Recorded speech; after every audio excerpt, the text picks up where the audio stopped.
family. So today I want to talk to y'all about relationships. Now, I'm not trying to beat a dead dog.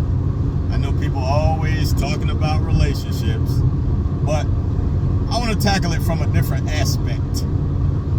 Because no matter what type of relationship you're involved in, be it a intimate, personal relationship or a family relationship or even a business relationship, there are certain characteristics that all relationships share. And it seems like some people don't really understand that. They don't. So I'm going to remind you. Now, the first characteristics that all relationships share is integrity. If integrity isn't a part of the relationship, then it's not a relationship. No, it's a situation. If you're not being honest with each other, then there's no way you can work together. Because the whole point and premise of developing a relationship with someone or something is for you to work together. And without honesty, it's impossible to work together. You can work around each other, but you can't work together. There's a difference. Huge difference. So, moving on from integrity, there has to be mutual respect. If you don't mutually respect someone, then chances are you're not going to be honest with them. You see where I'm going with that? So, once we cross the threshold of mutual respect, now we get into the area of being mutually responsible. Because you could say you respect someone and you could try to be honest with them, but if you're an irresponsible person, then you're not carrying your share of the weight in this relationship. Yeah. Once again, doesn't matter what type of relationship it is. It could be a familial relationship.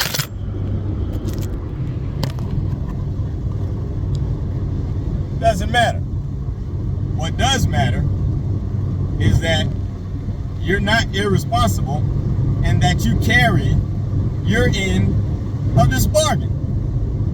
I'm quite sure there were some responsibilities that were assigned to you once you became a part of this relationship. Don't try to shirk your responsibilities. That would be immature. Carry them out and try to do them to the best of your ability. As Christians, and not saying that all of you listening are Christians, but using them as an example, as Christians, we're supposed to do everything that we do as if the Lord was right there standing with us, watching us do it. Now ask yourself, is that the way you carry out your life? Is that the way you do things? Performing them as if the monitor was right there watching you perform it? If not, you're one of those people who does things in eye service. In other words, it's only good when someone's watching. If you're left alone, you're irresponsible. And that's not the way to be in a relationship. You must have mutual maturity as well as both be responsible. Mutual responsibility. It's all a part of being in a relationship.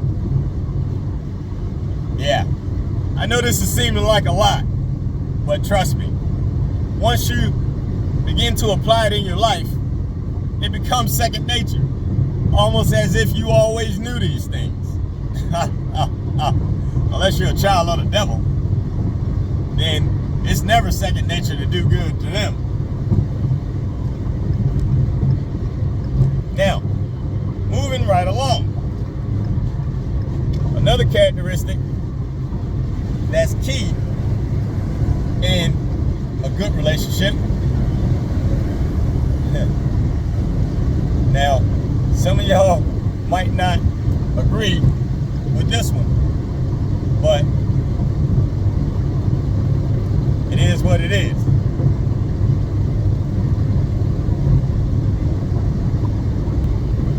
It's a little something that I like to call positive assertivity.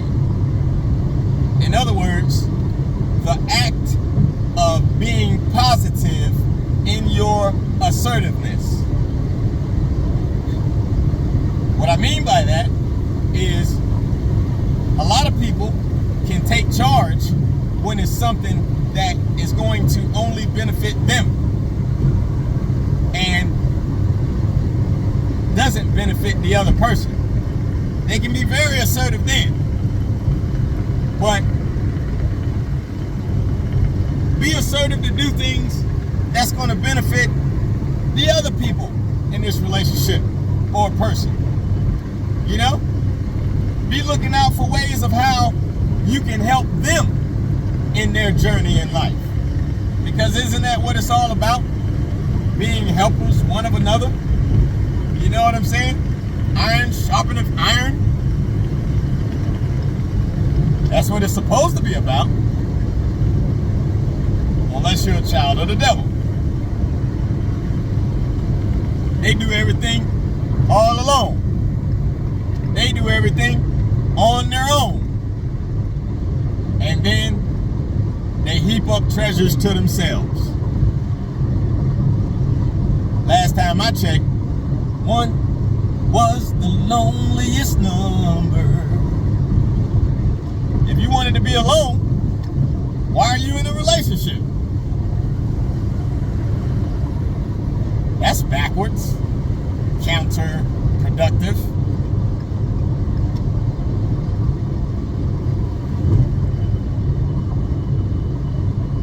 People are people. A lot of times people don't think about the things that they do. They just do it.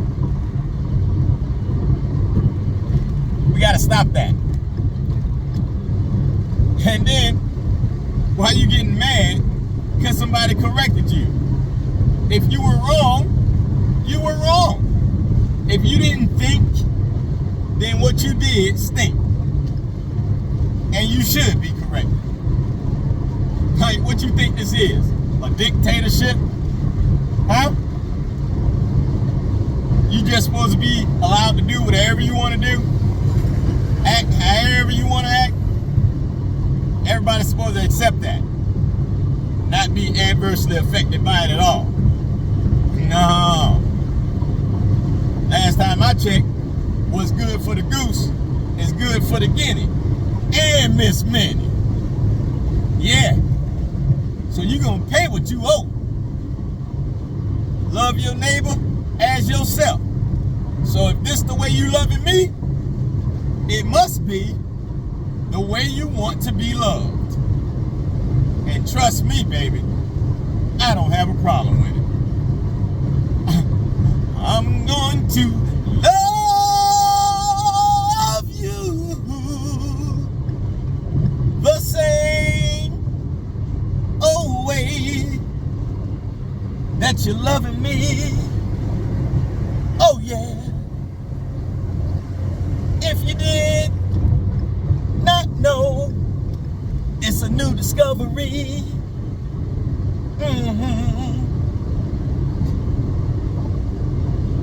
But you better understand, that's the way of this world, my man, or my woman. And that's all it is. Ain't no other choice. not my fault you chose a path of ambiguity. If all your parts work, there's no reason you should be confused. None whatsoever.